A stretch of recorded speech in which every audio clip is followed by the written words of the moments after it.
Hey everyone, my name is Chris House. I'm a second grade teacher in Columbia, South Carolina, and a Midlands area rep for SC for Ed. And we are here to talk about Senate District 43, the upcoming election in November. We extended invitations out to the incumbent Republican Chip Campsen, and we also extended an invitation to Democratic challenger Hricik. Did not hear back from Chip Campsen. If you're hoping to know more information about him and his stance on public education in the state of South Carolina, I would suggest you reach out to him and hope to hear something that way. But we are very thankful to have Mr. Hricik here to talk to us this evening. And I'm going to start just by giving you an opportunity to introduce yourself a little bit to voters and talk about why you're running for Senate and what are some major issues for you that are a part of your platform. Well, Chris, let me first of all begin by saying thank you and thank you for having me. And this is an important part. And the distinction that's drawn between myself and my opponent is obvious. I'm here and he is not. And he is completely absent on the issue of public education and has for a while. The issue matters greatly to me. I want to tell you the story of my life because it is about public education. You know, I am a second generation American. My grandparents were Ellis Island immigrants. My father did not speak English at the age of 6. He stole coal off the coal piles of a steel mill in Ohio, just so they had heat in their home. He went through public education and was not a very good student. He ultimately went into the Air Force. He got part of the GI Bill. He got himself a little bit of education, and our family began the climb into the middle class and to experience the American dream. Attended all public schools, public high school, went through public school, did my undergraduate degree at night while I worked full time.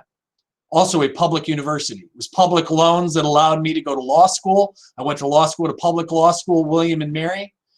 And I have achieved the American dream. And I've achieved the American dream because of public education. And my story should not be extraordinary. It should be ordinary. That's what should be the story of every American, for every parent who is watching, for every teacher who cares the least bit knows that the route to the American dream, the route for a better life, lies in our ability to achieve that dream through public education. And that's where it begins. I am an authentic advocate. My children have all attended public schools. I have been incredibly involved with a public school. You know, when I first had children, I did a deep dive on Montessori education, the science of learning, and how critical the early formative years are to education. I will tell you, I've donated over 12 years of my time to a public Montessori school because my goal after discovering Montessori and its benefits was to help bring access to Montessori to the public. Normally, Montessori schools are always very private. They're generally very expensive. And my goal was in seeing education, especially here in the Charleston area, was to bring Montessori education to the public.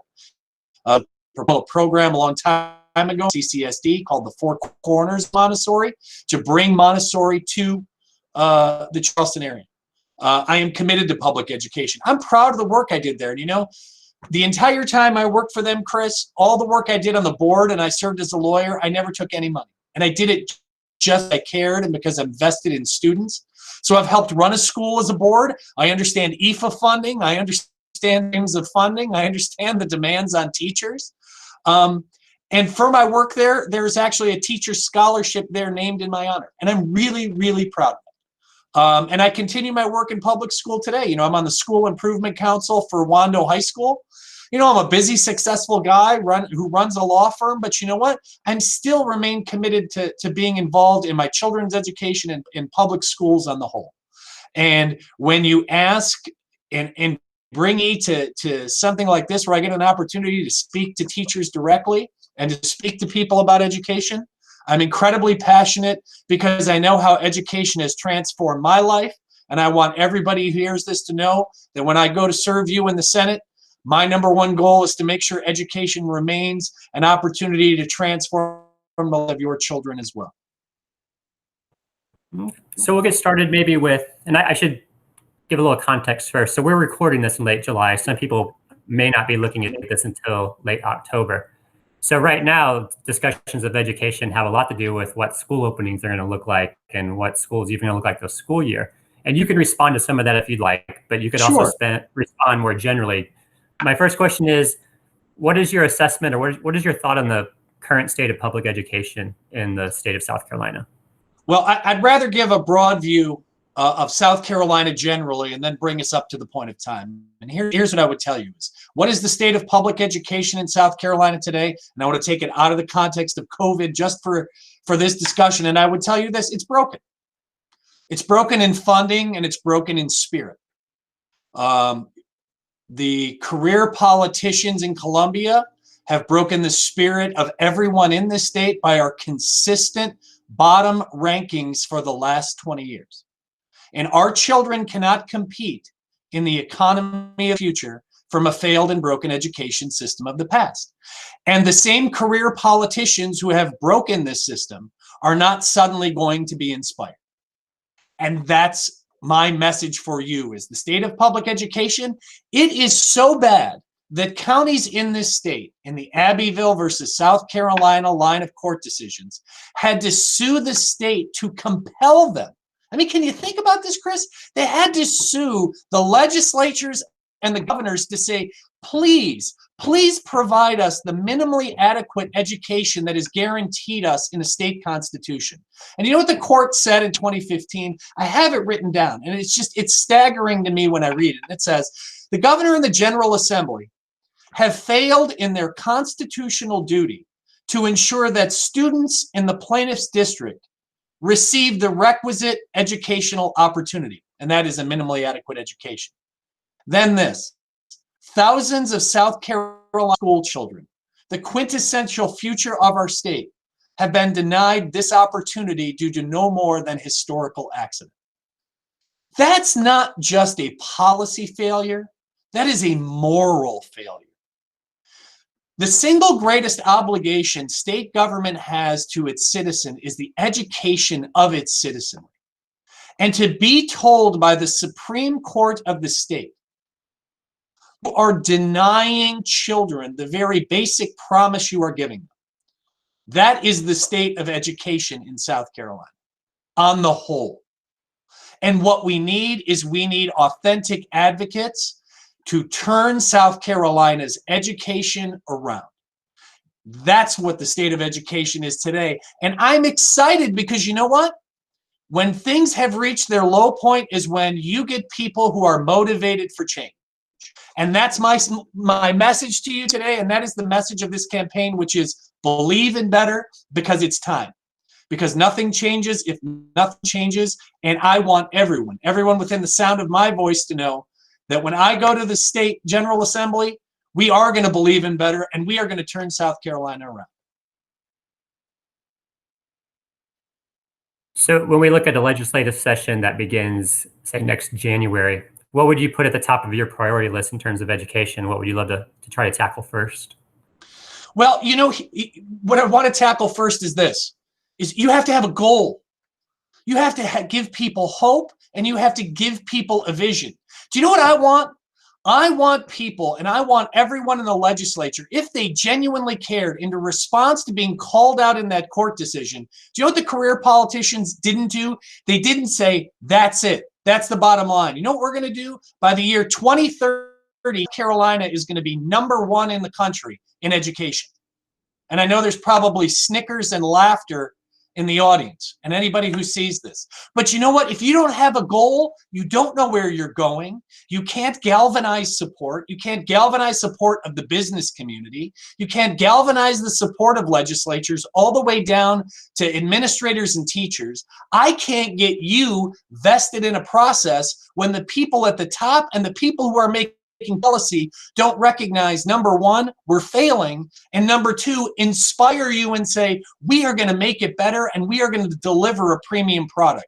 We are going to be #1 in the country in education. We are going to have an education to be the model of the country and that everyone should be envious of it. That's the goal that I want to have. And if you want to know, my first step is you have to change people's perspective. You have to change people's attitude and you have to inspire them and give them a reason to vote. Give them a reason to get involved and give them a goal to move towards. And so that's my message. And I want everyone who hears it to understand it, from the teachers and administrators to parents and children. The first thing I want to do is give you hope that you are going to elect someone who cares, who's going to inspire, who's going to galvanize support, and give us a goal.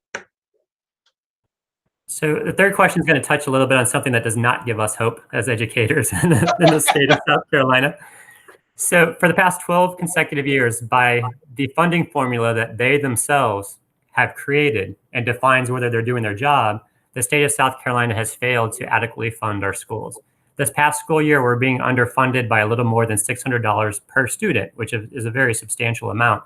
This has had a lot of effects on our schools. One has been teacher recruitment, teacher retention. We lose about 6,000 teachers a year. We're graduating about 1,700 teachers a year. Universities are seeing a 30% reduction in the number of undergraduates who are going into education. Seeing other things at my school, we don't have a full-time nurse, we don't have a full-time librarian, lots of things going on. Funding's a big issue. What often happens with the General Assembly is people will say, well, if you can find the money, we'll give it to schools. We just don't have it. So knowing that funding is an important part of successful public education in any state, but also knowing that we can't break the back of our state and our taxpayers, how do you think we should go about addressing issues of funding for education in our state? Well, let me begin by, again, giving a little background. Okay, and you hit upon it exactly, the base student cost, and it's not being funded. That's the first obligation. And you know what, like any household, Chris, you know what, Joe Biden has a great line, and I love it. And it says, if you show me your budget, I'll show you what your priorities are. It's amazing what we can find money for. It's amazing what we can spend money on in the state. But our number one obligation to the future of the state, to our children, we have questions of how we're going to find the money. Now, I will tell you twofold where that comes in and where that is. Number one is we have Act 388, which certainly needs to be repealed. That has completely hamstrung the funding process. And I could get real wonky with folks in the audience and the rest, but there's plenty of articles out there. Just for a long story short, people don't understand your local community, your local property taxes really do very little in terms of funding and actually the day-to-day operations of your school. They do not. You have a funding stream that goes for facilities that your county generally is generating through a sales tax. Beaufort County just did that, which is also in my district. Charleston County has passed a sales tax. But for the funding formula itself, what we have done is we have shifted dollars from a property tax model to a sales tax model. And what that has is twofold. One, by shifting property tax, sales tax, think about who's now controlling the property.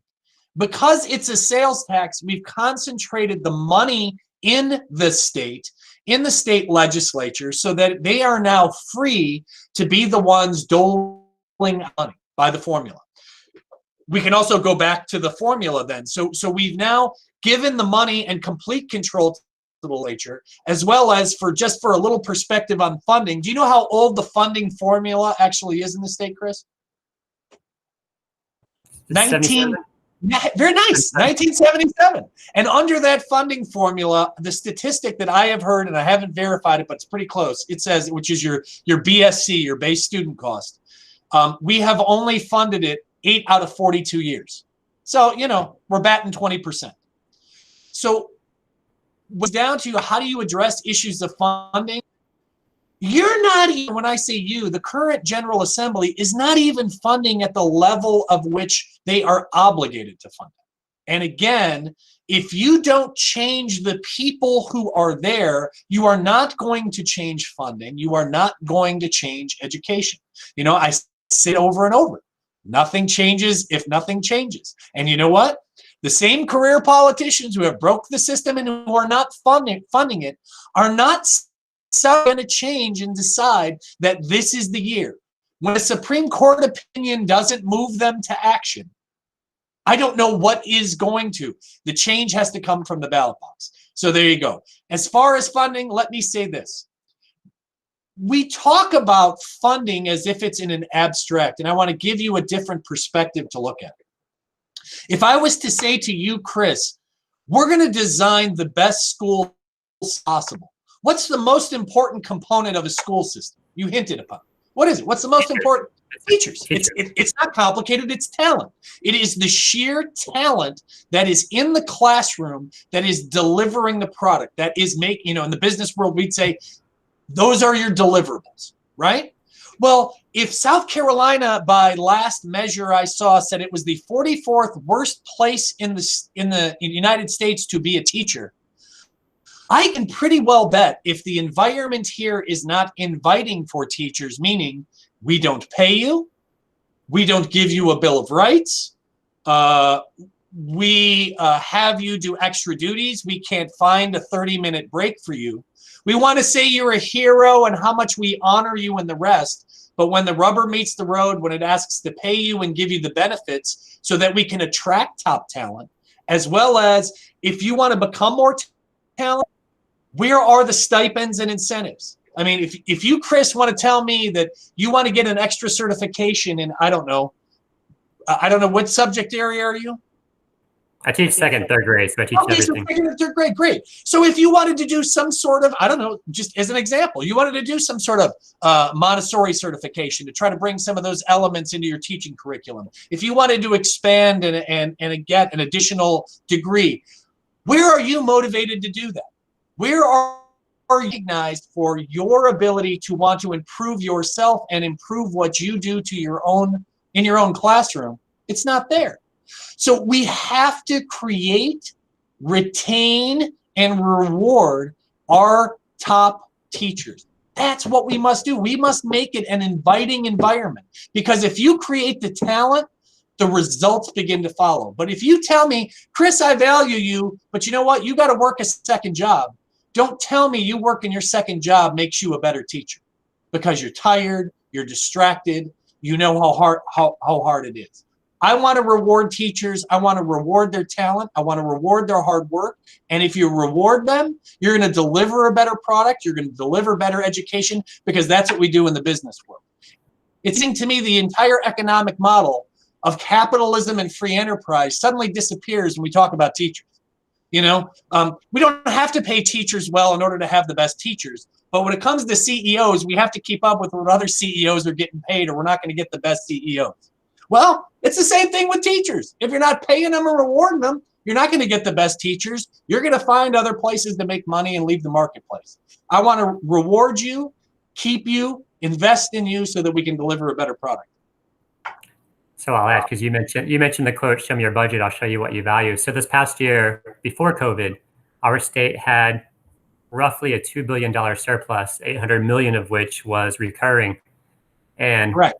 They were more than $600 short per student on that funding, and they were going to approve it $11 per child, even with a huge surplus. So we certainly do see what we value in our state. Absolutely.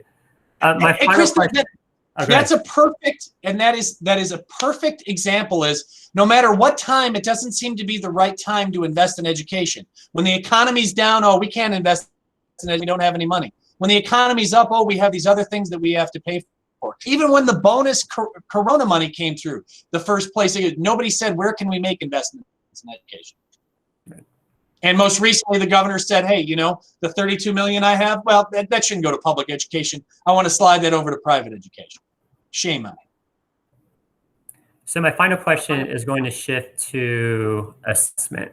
There's a lot of talk about testing and how do we determine the success of our state, of our districts, of our schools.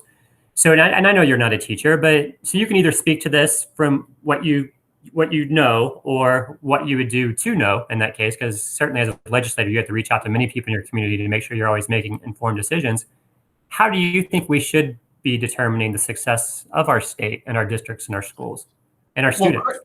Well, Chris, let me help you. Believe it or not, I have been in a classroom. I came to Charleston 3 years ago as a professor.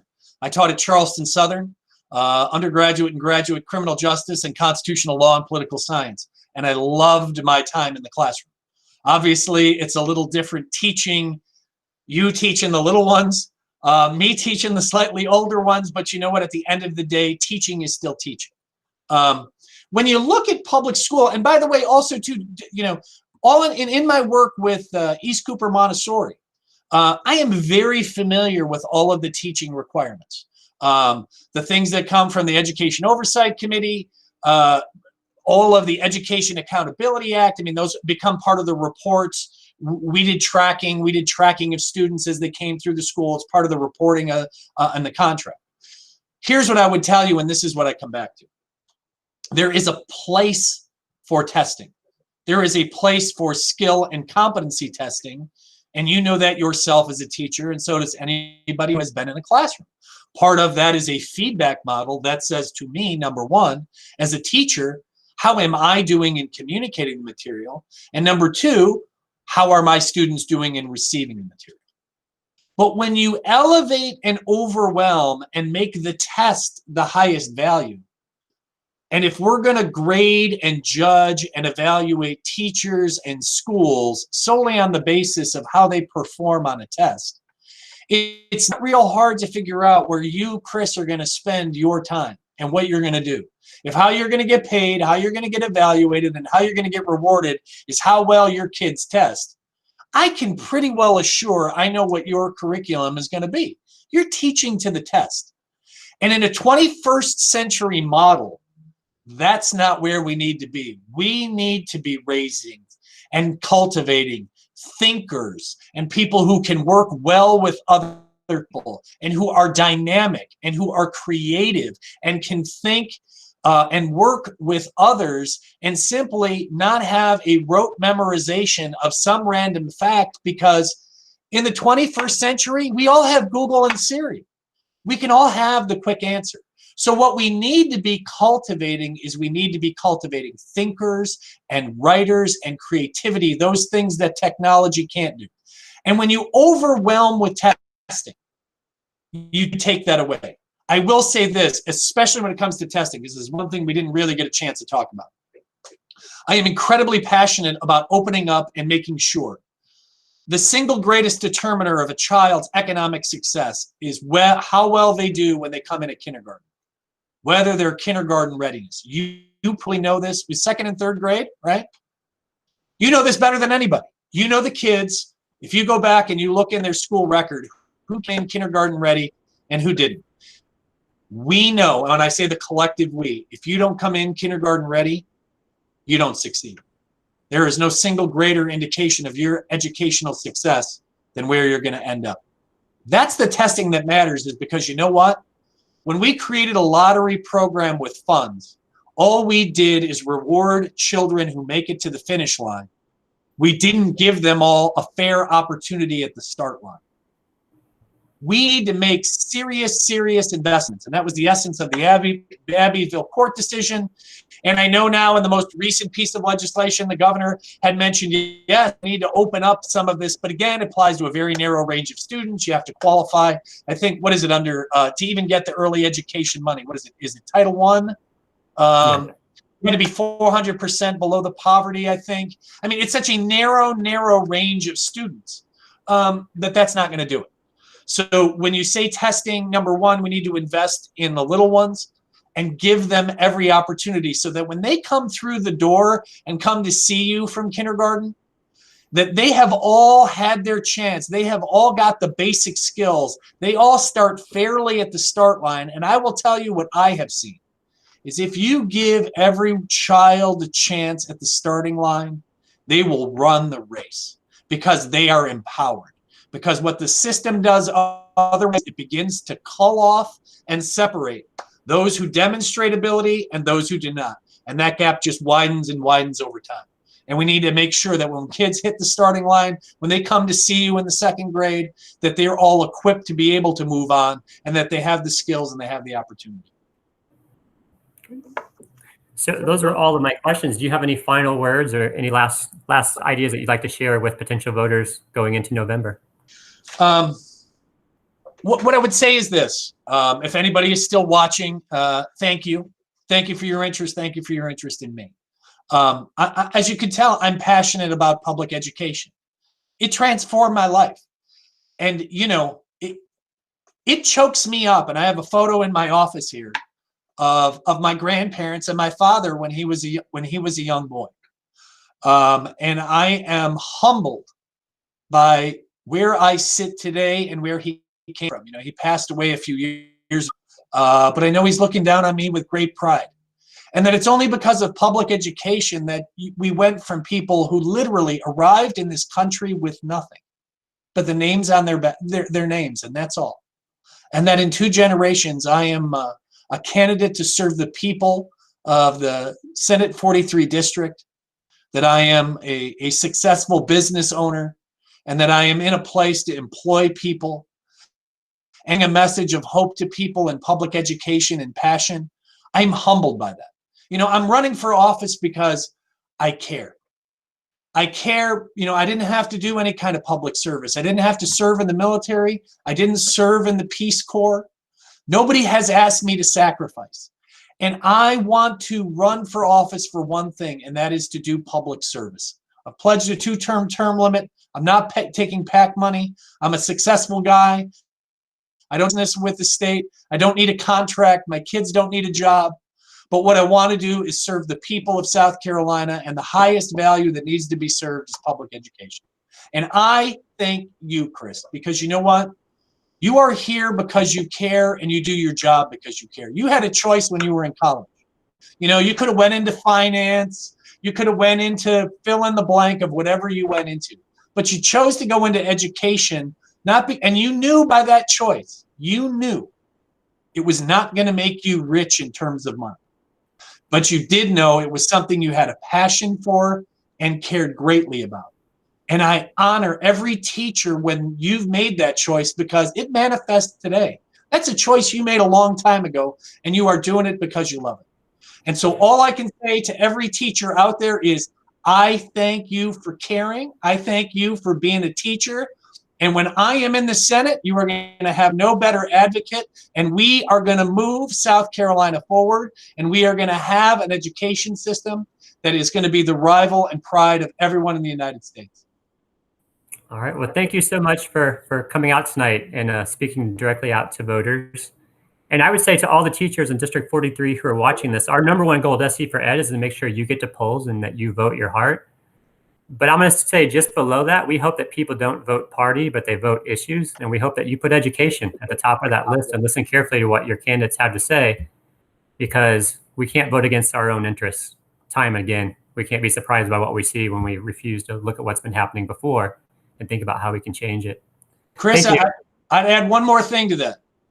If a football coach had 20 losing seasons, he wouldn't be coach.